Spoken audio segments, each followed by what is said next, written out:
Friday. So weekend is almost here. That means you get a couple days to hang around campus and practice. It's a great opportunity. I'm trying, actually your class is done. I just was trying to copy quiz questions over. I said I was struggling with Campus Web. And so you can throw you make your quiz in one section, right? And then you throw those questions into a filing cabinet, and then you just bring them down in the other course, and they won't come back down. And you know, when you try like 12 times and you're a little mad, you want to throw your computer out the window, and you need to reboot it. Yeah, so that's the mood I'm coming in. So it's nice to be in here because it really calms me down, and it makes me realize, well, I'm still really here, right? Does that make sense? It's not about the computer, it's about the relationship with students. So I want to help you with lab and housekeeping today, okay? So everybody has done the lab for this week, and in that lab, the last step, I asked you to make a graph, okay? And so I want you to use a graphing program. It doesn't have to be, or spreadsheet program is what I want you to start working on, because spreadsheets are powerful tools for science, okay? And so in our field, chemistry, physics, engineering, all of those, they use spreadsheets always, okay? Especially when you're crunching lots of numbers. And the reason is because of the power of the package that they give you. And so Excel is the one we have available on campus, so it's the one that I use the most, okay? I came in using a different one, but it wasn't available, and I was told that I needed to switch. So here I am 20 years later, we're using this one. And so I'm in cell, I already started on cell in the first column in cell 3A, and I'm going to move next door and I'm going to type in the word mass, because that's the other thing that I'm dealing with for today's graph, right? Mass and volume. Now, one of the little nuances of Excel is X comes before Y in Excel, and so it plots the X-axis on the left and the Y on the right. If you get it wrong, you can switch those very easily, okay? But sometimes it's easier to put them in place to start with, okay? Does that make sense? And so that's just a little nuance of Excel. And then volumes, you guys measured, if I remember right, 1.00. Now Excel's going to drop those 0.00s off unless you define it to do that in the spreadsheet, right?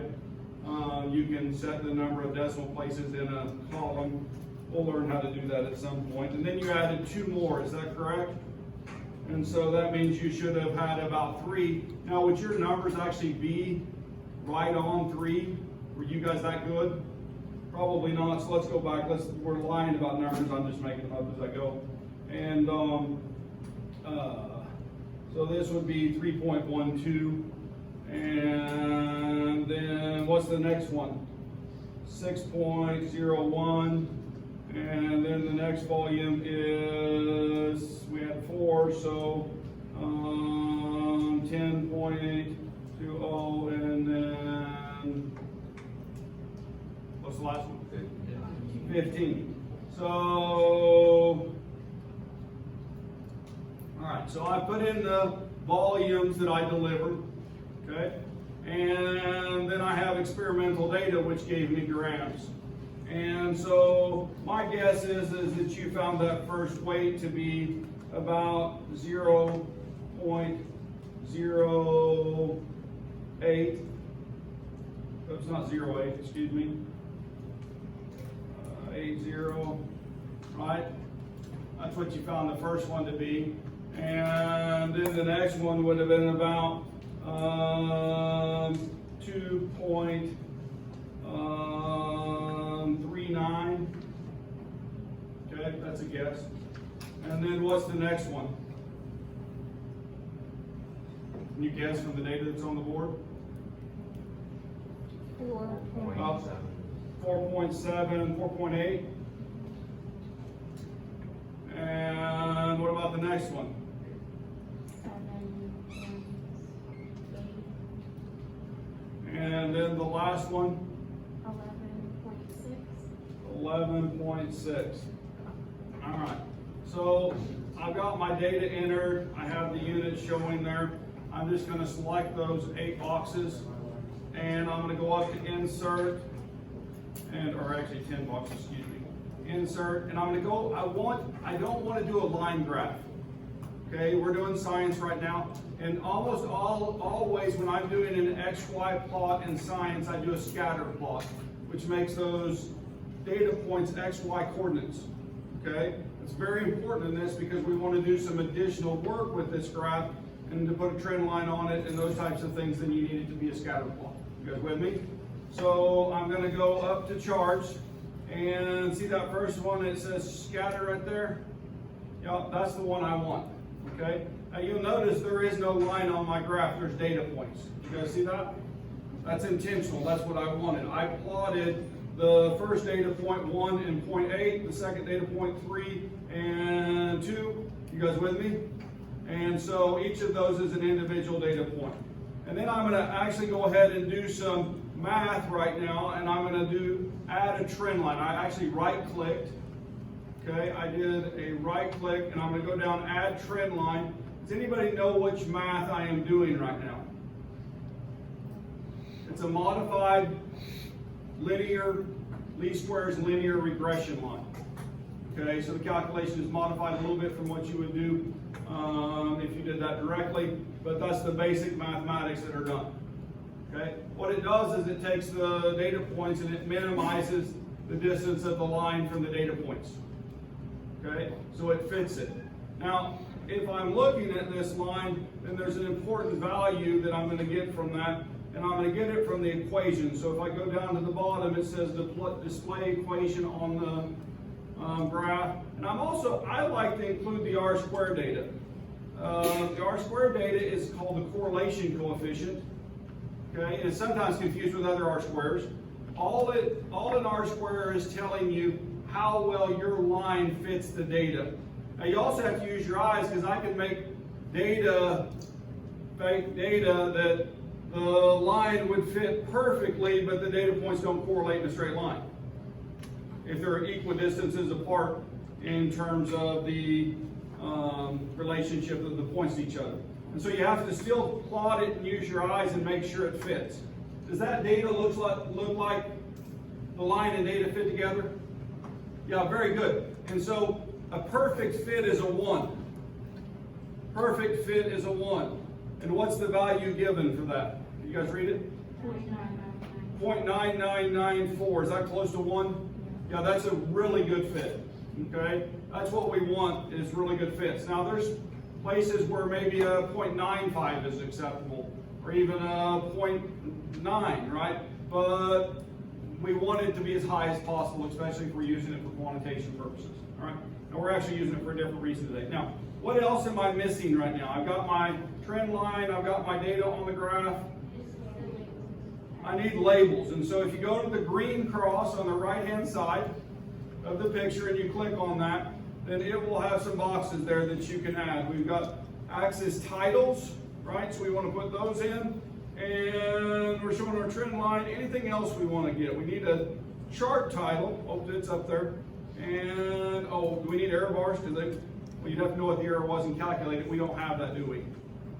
No, so we're going to leave those off. Cool? You guys with me? Those are the things I want. And so now I need a chart title. What am I going to call this? What is the purpose of the graph? What's the slope telling me? What is that 0.75? Wait, maybe this helps. Let's go ahead and put the axis titles in. What was this axis again? Yes, you're right. What was the axis title? Mass. And what's the unit? Grams. I always want to put those on there. If you guys don't have those, you'll miss it. I'll take a point off of that. I just typed it on there. Yeah. Now notice it's going to go when I hit enter. Yeah, there it goes. And then I'm going to go down and click on this one, and I'm going to put what? Volume and what units? Milliliters. And so now I put that in. And so now all of a sudden I have units for that slope, don't I? And so it's 0.74 grams per milliliter, isn't it? You guys with me? So what is that? It's the density of the unknown liquid, isn't it? So this is a plot to determine what? A plot to determine the density of an unknown liquid. Would that make a good title? Something along that line. You guys with me? So I want you guys to come up with your own names, right, that would fit that. But if I were doing it, then plot, I'm going to say mass and volume to determine the density of the unknown.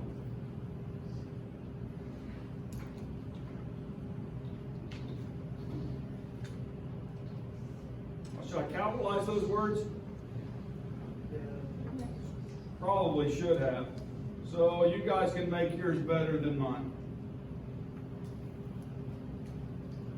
All right, now that it's all of a sudden that equation again is in the way. Oops, didn't grab the wrong one.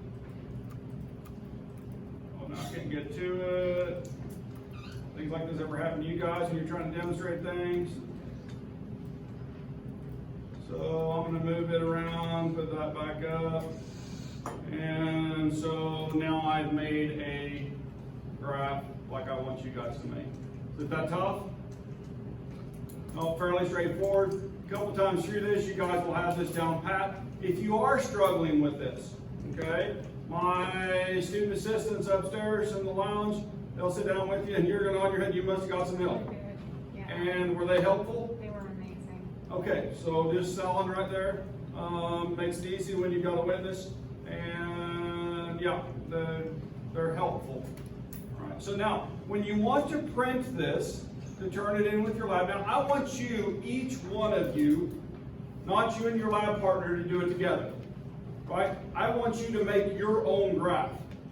I want you to do your own data processing as much as feasibly possible. Now, can you work with your partner? Absolutely, you got the same data. And can you sit down and help each other do the calculations? Yes, I love that. I love it when people study together. But I don't want you to let your partner do all the work because you won't end up with the skills. You have to practice too. Cool? So don't be a Sunday quarterback sitting on the side watching and just making comments. Right? Run the keyboard.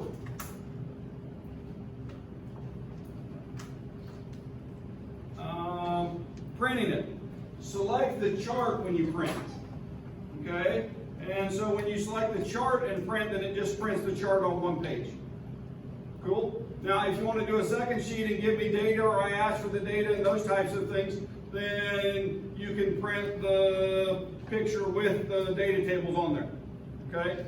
And it just depends on the circumstance and how we're managing that as to which I would want. Maybe both sometimes. Cool? All right. Questions? Comments? Does your guys' data look like that data? Yeah. So is it water? I have a question. Is the unknown liquid water? No, if it were water, what would its density be? Around 1 gram per milliliter, wouldn't it? You guys with me? So this is something that's less dense than water, right? If it were immiscible in water, and I were to put water in it together, where would it end up? On top. Okay? Now, hey, this liquid actually is miscible in water. It will mix with water because it has an alcohol group on it, and it behaves a lot like water. Cool? All right.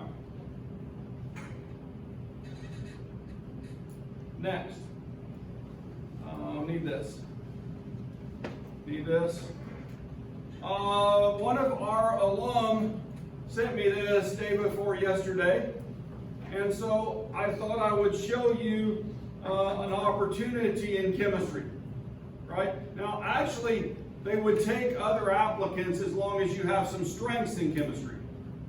Right? You could be a biologist, but with maybe a chemistry minor, and you can still apply for this position. But this is with the Iowa State Crime Lab. She's an employee there. She has a master's in chemistry and a master's in forensic science.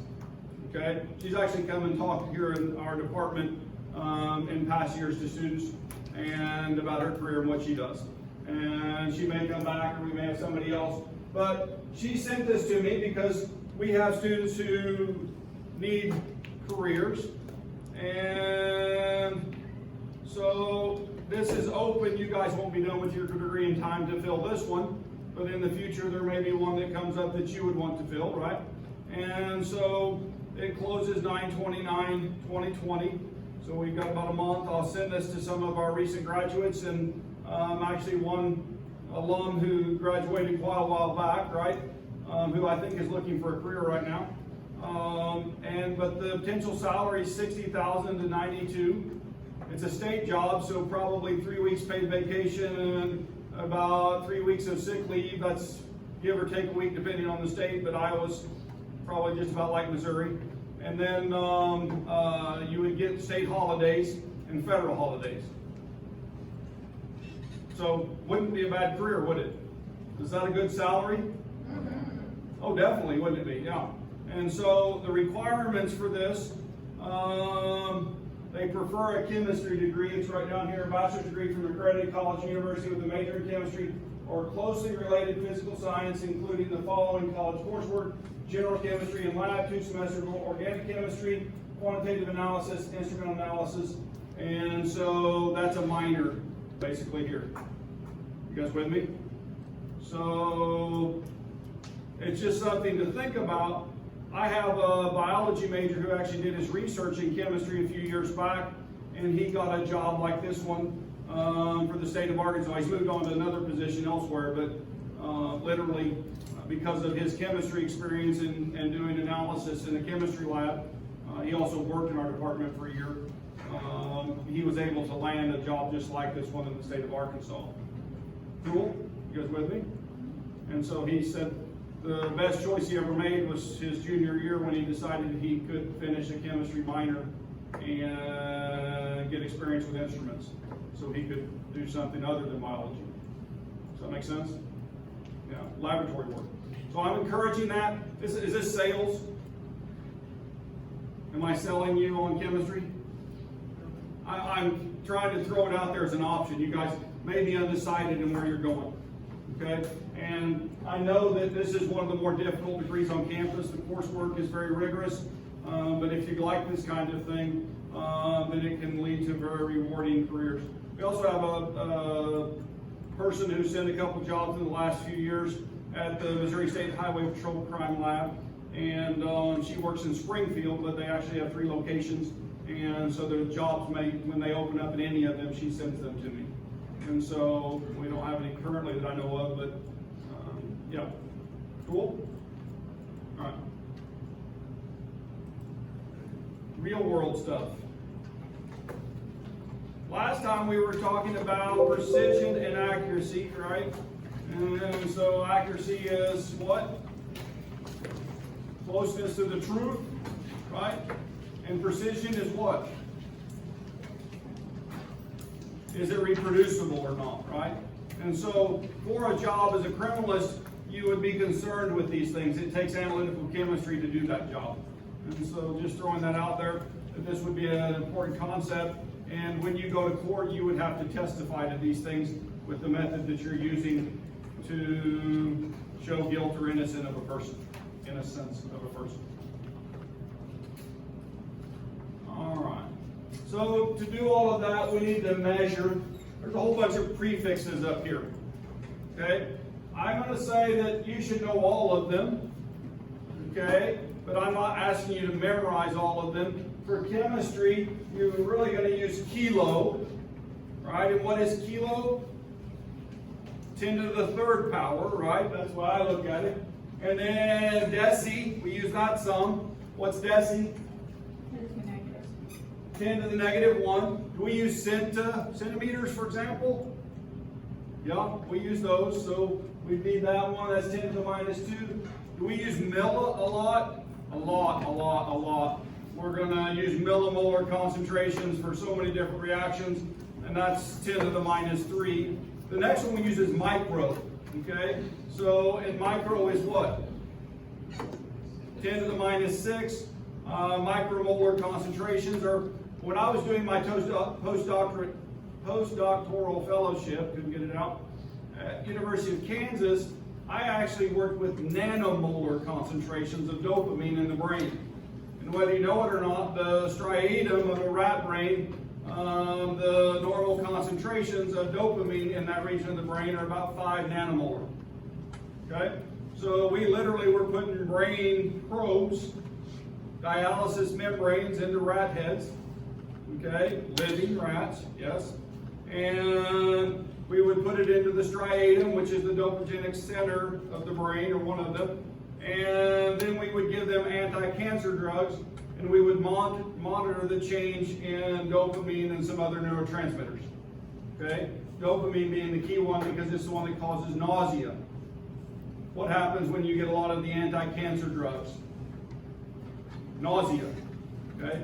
So it was research funded by the National Cancer Institute. Now I learned to do the surgery, which is really cool, especially because I also have an interest in biology, but I didn't perform most of them. Okay? But I sat in and went through that. I was doing the chemistry, the separations, all right? But now I did have to euthanize the rats, okay? And we would use a guillotine, yep. So sometimes science is messy, and it really was. And you would take their heads off into liquid nitrogen, okay? Anybody know why you would do that? It stops the chemistry, right? When you put it in liquid nitrogen, the temperatures drop extraordinarily fast.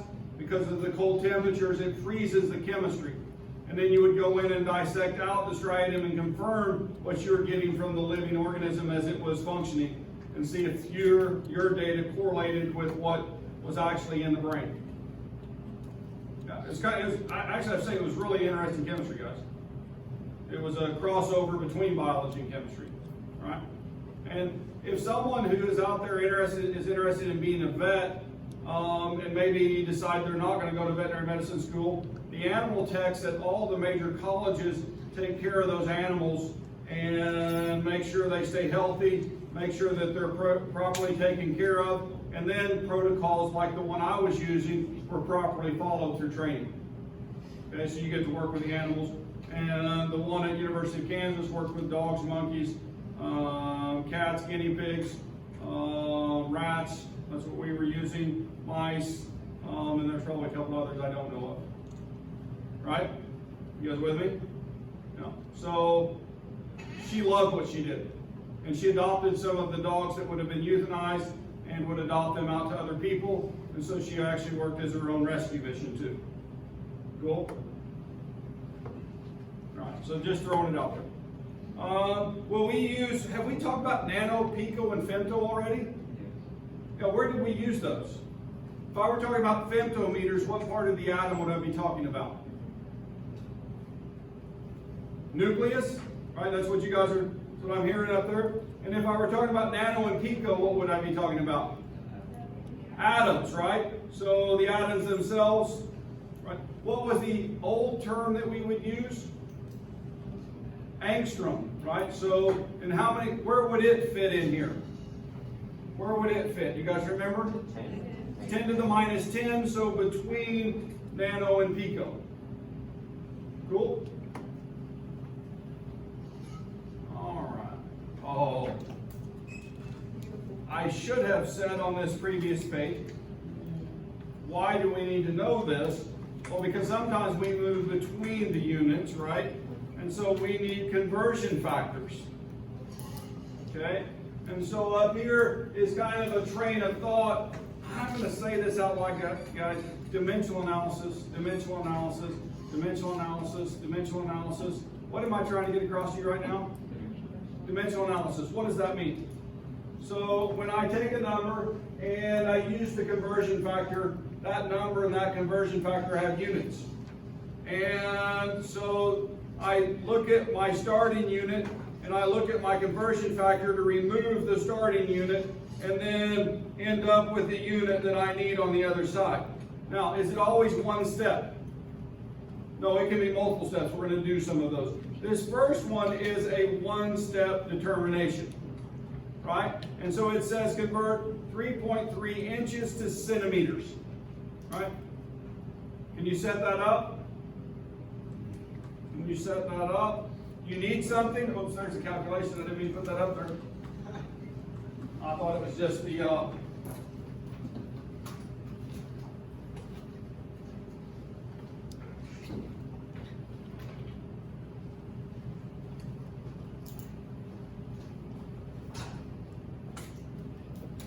3.3 inches, right? What's the conversion factor from inches to centimeters?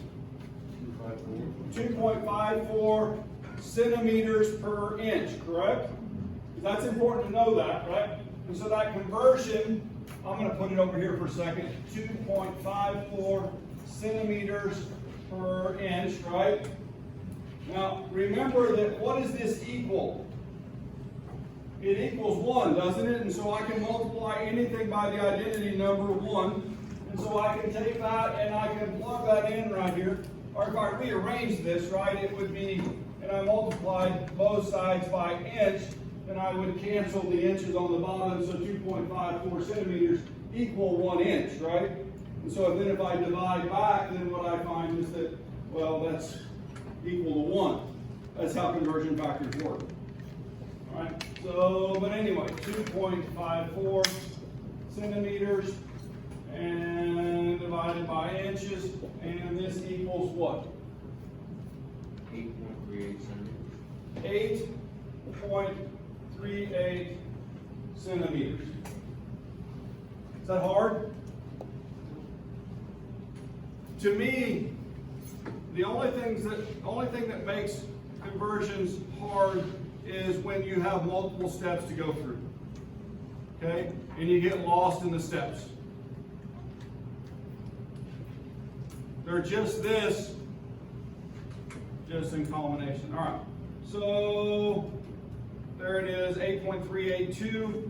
Oh, I should start asking because we're going to get there. How many sig figs are in 3.30? There's 3. Which digit is the digit of uncertainty? The 0. In measurement, that's the farthest one to the right, and that's the one that is, well, if I had another digit, it wouldn't matter because we already don't know the true answer on the 0. Okay? And we saw this in reading glassware this last week. We'll talk about that some more. Just hang on to that. All right. So how about convert the density of 3.4 grams per centimeter cubed to kilograms per meter cubed? Wow, all of a sudden I stepped it up? Is that what you're saying? No. How many things are you converting? Well, you're converting grams to kilograms and convert centimeters cubed to meters cubed. Exactly. So there's 2 conversions in this, isn't there? All right? And I'm going to actually argue that there's 4 conversions. Why? Because we're talking about a cubic structure, right? And so when I have a cube, you guys with me? Then I have to convert the height. I've got to convert the width, and I've got to convert the depth. So I have to do the cubic conversion 3 times. Or use a cubic conversion factor. Is it? It is the same thing as a milliliter. Yes, ma'am. Absolutely. CC is another name for it. That was the old medical volume that was used in delivering medications. It's all switched to milliliter now. Everything is, the world is slowly switching. Please, when you get in positions of power, convert everyone over to this. Okay? I'm just going to tell you that right now. This is an easier, better way to measure. Now, if you think that we make our brain stronger by doing all these conversion factors, you're probably correct because it's just like doing puzzles. Okay? But it's inconvenient. And so if we had one system that we used, then it would make life wonderful. Okay? I'm just going to tell you that. All right, so now I need to do the conversion. I need 2 conversion factors then. What's my gram to kilogram? How many grams per kilogram? 1,000. I can write it that way. 1,000 gram equals 1 kilogram. And then what's the second one I need? centimeters. Well, let's just do centimeters to meters. So there's 100 centimeters to 1 meter. You guys agree with that? No. And so now I can take these conversions and rearrange them to be useful. Right? You guys with me? So if I'm looking at my number, I'm going to convert 3.4 grams per meter cubed. Right? I need what on the bottom to get rid of that? I need grams on the bottom, so if I'm looking at this, then I would rearrange this, divide both sides by 1,000 grams. Right? That now equals 1. That's the first conversion factor that I need. You guys see it? Yeah. So this is times 1 kilogram over 1,000 grams. Cool? So now my grams cancel. I'm halfway there. All right. What is on the bottom? So what do I need on top to cancel it?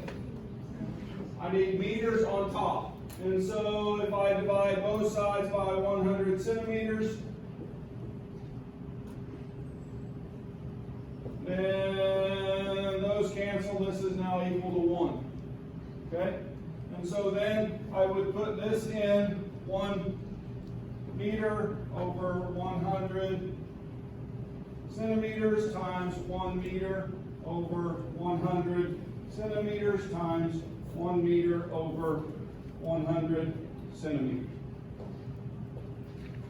Or 100 times 100 times 100 over a cubic conversion there. You guys with me? No. Yes?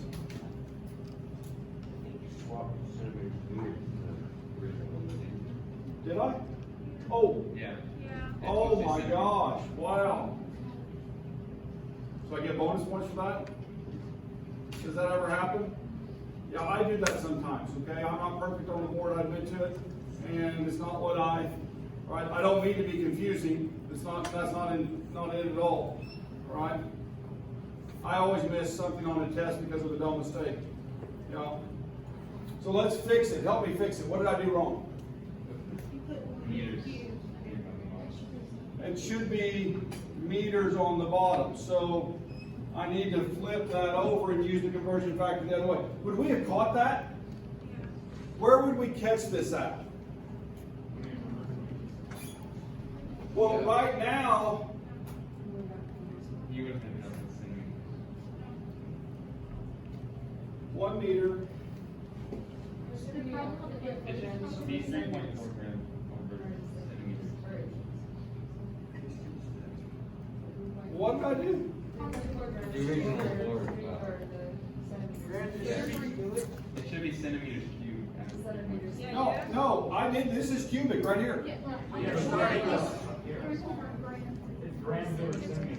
Oh, so I started with my units right here wrong. Oh, so I brought it down from the board wrong. So my conversion's right for the number that I have on the board. All right, so if you've written it down exactly this way, that's an example that's correct. Does that make sense? If you've written it down exactly that way, you could solve that. Now we're going to get it, when I make it exactly like it is on the board, right? And I change, here's what the complaint is that on the board up there, I have centimeter cubed right there on that number. Look up there, that's what the complaint is. And so I left off that C, I put it as meters cubed. I'm sorry, I apologize. So let's fix it, okay? Here. Is that first conversion still good? Yes. Yeah, the second conversion though, I need to go the other way, don't I? Yeah. Told you I wasn't a very good secretary. That's a secretarial job in my opinion. And I just took the wrong number and put it in the wrong place. Okay? All right, so that means that I still have 100 centimeters to 1 meter, but I need centimeters to be on top.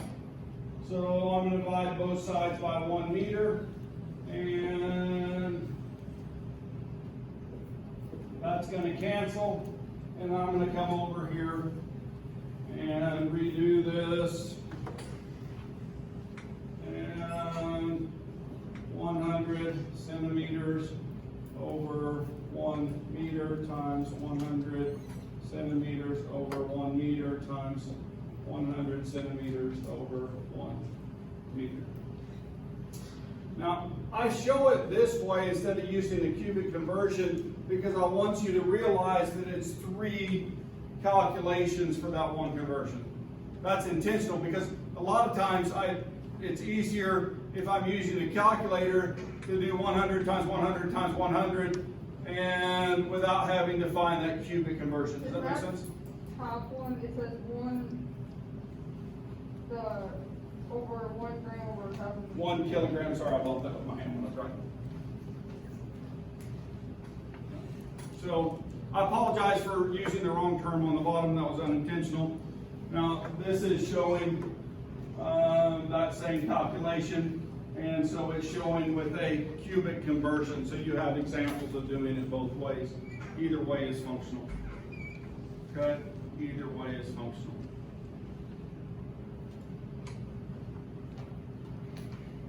How many people got 3.4 times 10 to the 3rd kilograms per meter cubed?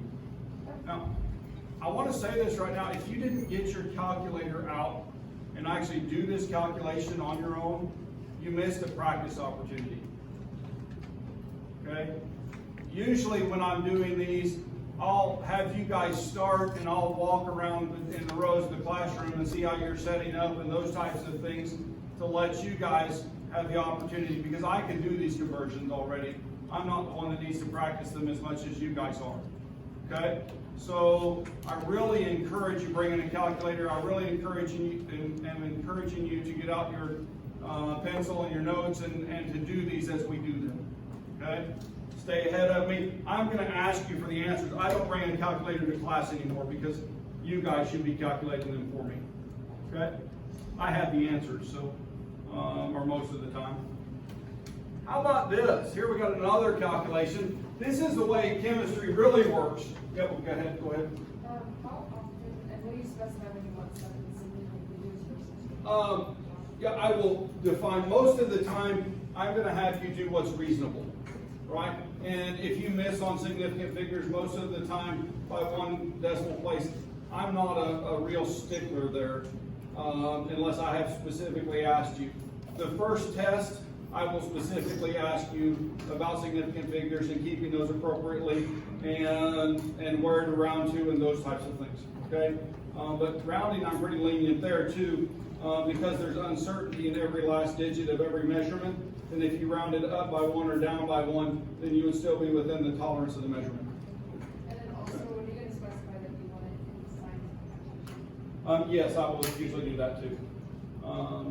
But an answer is never wrong. If I don't define whether it should be in scientific notation or not, an answer is never wrong when you make a calculation and use either one. Okay, does that make sense? Unless I define it and I'm looking specifically for that. Cool?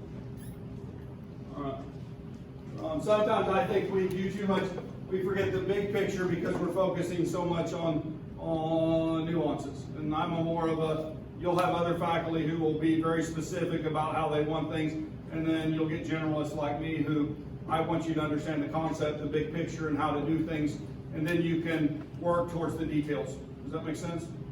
Yeah. And so, but you have to be able to convert to do this. If you can't convert, then this class is going to be very difficult. If you need more practice, come see us. We'll get you some practice problems. Okay?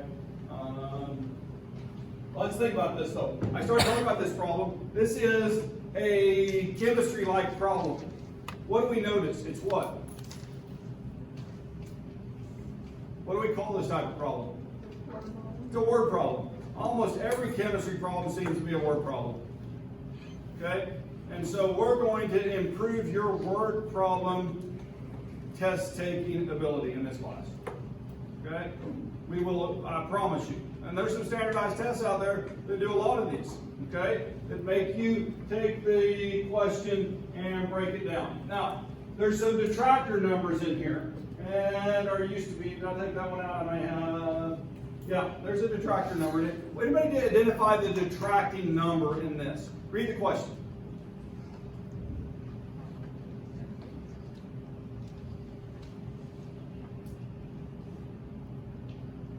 What's the question asking for?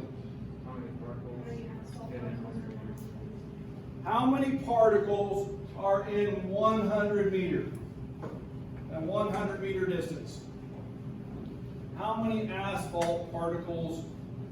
Now, what's the detractor in this one? 10 seconds. So that number has no purpose in this calculation. It's just telling you how fast a sprinter should run, or maybe does run, or, right? About 10 seconds for the 100 meter dash. Who's the fastest man in the world right now? Is it still Usain Bolt or Johnson or Bolt? He holds the world record. You even know what it is? 696. What is it? 696. 696? Wow, I didn't think it was that fast, but that's amazing. He is the fastest man in the world, isn't he? Cool. Has nothing to do with this question. What do we need for this question? We need the 100 meters, right? We've got 100 meters. That's the distance. And we have asphalt particles that are 23 nanometers in length. Right? You guys with me? So I want you to think about this one as a number line, right? And so the number line is 100 meters long, right? And you're going to divide that 100 meter line by what? 23 nanometers. Now what's the problem? They're not the same unit. So I either need to convert one to nanometers or the other one to meters. You guys with me? Yep, so I have to get the units the same, and then I do a division, don't I? Okay? So which one would we like to convert? Would we like to convert the 100 nanometers or the 100 meters or the 23 nanometers? 100 meters to nanometers? So what do we do? How do we do that? We need the nanometer conversion, right? How many nanometers are in 1 meter? 1 or 10 to the minus 9th meter is equal to 1 nanometer. Or you could do 10 to the 9th nanometers, right? You guys with me? In 1 meter.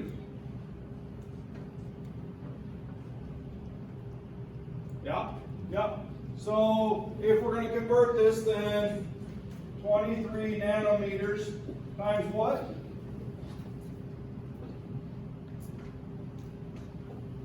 We're going to meters on this one, is that what we're doing? Or are we going to nanometers here? I forgot. Oh, my bad. Which would be easier to do? Either? Doesn't matter. That's what I'm trying to say. Is it really doesn't matter. It's the same thing either way. It's just one conversion. Okay? So 100 meters times 10 to the 9th nanometers divided by 1 meter. Is it negative? No, there's 10 to the 9th nanometers in 1 meter. Oh. Or I could have written it as 10 to the minus 9 meters, 1 over 10 to the minus 9 meters equals 1 nanometer. I would have to flip that, which then becomes 10 to the 9th.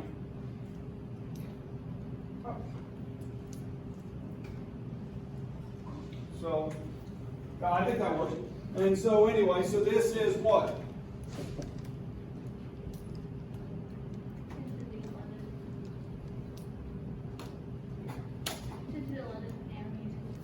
10 to the 11th nanometers. And so that's the total number, right? And so each particle, I'm going to put the word particle with this, and 23 nanometers of particle to 10 to the 11th nanometers. So what do I do next? I divide this number, 10 to the 11th nanometer, times 1 over 23 nanometers, and this equals particles per 100 meters.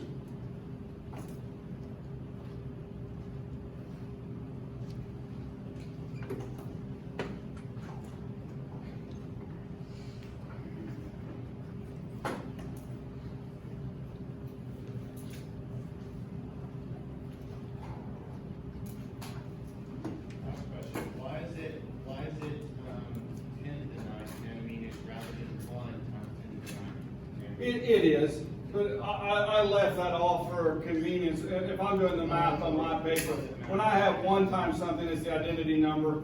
And so I didn't need to put, for me, I didn't need to put that in. Maybe I should have for formality, but that really functionally didn't solve the problem, and it added more complexity. Does that make sense? Yeah.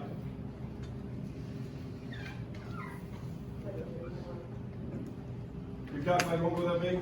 I got it. Back in the olden days, they didn't go that far. You guys realize that, right? Mm-hmm. What they can do today is amazing. All right, so What would you write? What did you want? What do you? So I literally would write this: 4.3 times 10 to the 9th particles per 100 meters. Okay, that's what we calculated.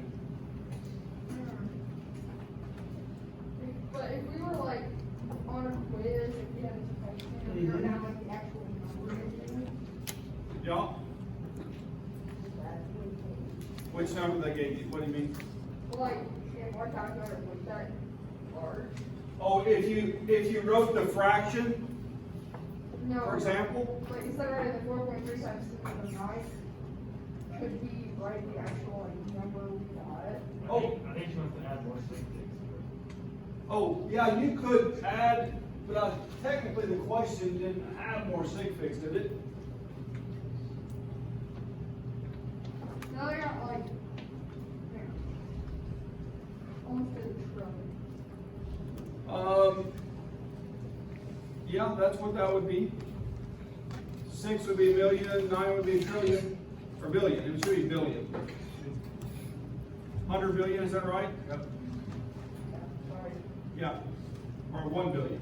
9, 3 zeros, 1,000, 6, be a billion, yeah.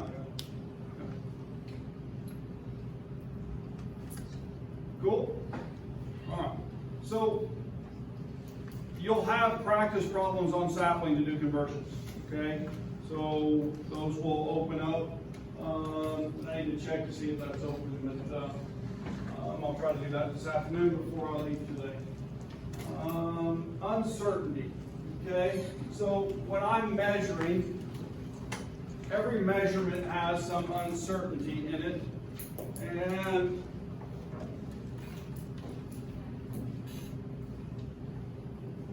so you guys used a burette yesterday, and you have a page on the lab, or yesterday or Tuesday, you had a page that had tolerances. And so a 50 milliliter burette has, depending on the level of quality, has a tolerance of plus or minus 0.01, or a student burette even as high as plus or minus 0.05 milliliters. And the reason we use student burettes is they cost much, much less than the Class A burettes. Okay? And you still do the same teaching. But what this shows is that if I'm looking at that last digit, that in the 100th place for your burette is uncertain. And you guys saw this, I think I have enough time to do this. And when I was reading my burette, then I would have a line all the way across, and something along this line, you had a meniscus that came across. And so if I put my eye in parallel with the bottom of that meniscus, boy, I missed that line. Something along that line, right? Then what I know is that if this is 0, then this would be 0.1, this would be 0.2, this would be 0.3. The bottom of the meniscus is more than 0.2, less than 0.3. You guys with me? And so if I'm reading this, then this would be 0.2, and it's more than halfway between these two. It's actually almost on the 0.3 line, isn't it? And so I'm going to guess that to be, how about 9 milliliters? 0.29 milliliters. Notice I knew exactly that this started at 0, didn't it? And that first mark that it got past, it definitely was past this and not to this. You guys with me? So that means that I know that digit, I know that digit. Do I know this one for sure? No, I guessed that it was about 0.9. And so I'm guessing where that belongs. That's my digit of uncertainty. Okay, you guys with me? That's the lesson for today for the amount of time.